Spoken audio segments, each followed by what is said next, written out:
Hi, this is Redbrick Science and Technology. We are here at Kwalee offices in Leamington Spa, and we're here to speak to some of the Kwalee team. With us today we have Barnaby Smith, who is a programmer for Kwalee. Yep. So do you want to tell us a little bit about what you do here? Well, Kwalee focuses on turn-based multiplayer social games, particularly for mobile. What we're developing are games that you can play with sort of your friends. You can use Facebook or you can use email to play games against your friends or just random people in the world. So it's focused on turn-based games. So why specifically the emphasis on social gaming? Is that an important part of the... I think that's part of the business strategy, is that when you're making a social game, you inherently sort of marketing through the social element. You're introducing sort of new players to the game, so each person is then basically selling the game for you, because when they're inviting their friends, they're inviting people to play the game. So social gaming is quite a recent development. How's the company dealt with the relatively new kind of... I'm not sure to say that social games is a new thing. Certainly social network games is a new thing, but people playing games socially has gone back quite a long way. So I think a lot of what we can draw on is from what people have learned over the years of making games that people play with their friends. But yeah, certainly we've learned a lot from recent Facebook games. How have you found the process of being an indie company? I've worked with sort of publishers before. I've worked at companies which have done a lot of contract work for clients. And what's really nice about being an independent company is it means you're not waiting sort of weeks to hear back from another company, and you're not having to get things approved by some sort of faceless entity. You can just I can speak to David about something, and we can just work out what's best there and then. You can be a lot more creative. You've got a lot more freedom. Yeah, and that's really what I think the indie spirit kind of embodies. What are your views on the UK game industry at the moment? How do you think it's going to expand or change? I think we're seeing a lot of the bigger studios are struggling at the moment, but there's a lot of small startups starting. Britain's no different in that. There will be a lot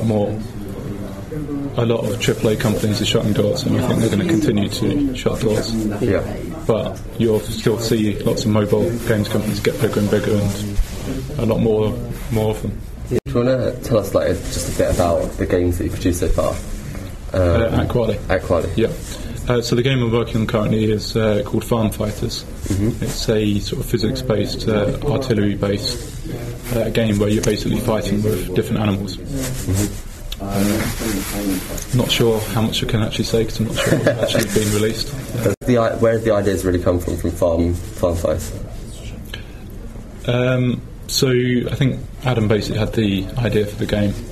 He basically wanted to sort of take something which is quite naturally... There's a lot of sort of games going back 20 years which have got sort of artillery turn-based aspects. Mm-hmm. So we thought that was something which would work really well with the sort of social turn-based strategy that the company was taking. So that's kind of the core for it. And then the sort of mechanics of it, how you play it, was something we thought was suited to a touchscreen. So really it's kind of evolved out of thinking this would be cool to try out on a mobile. Yeah. In terms of kind of the development of these games, what's involved really? What's the process?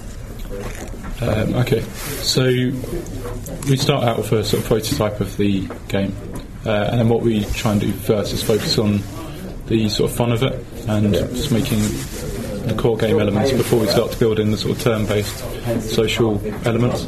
So first of all, what we do is we start off with a game which you can just basically pass and play. So we can just pass an iPhone backwards and forwards and just make sure that's fun.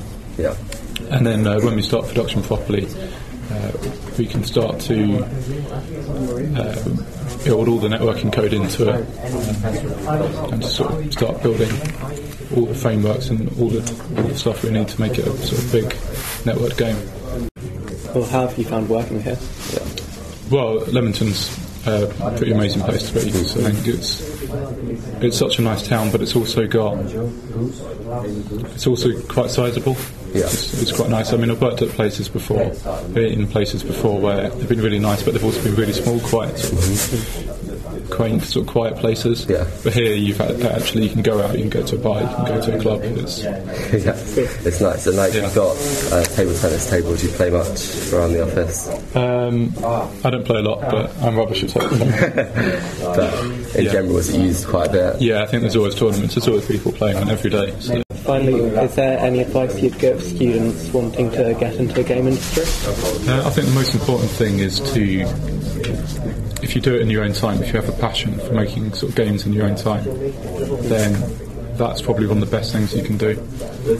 Because I was making games sort of years before I went to university to study how to make games, and that really gave me an advantage at university. I think that really gave me an advantage since.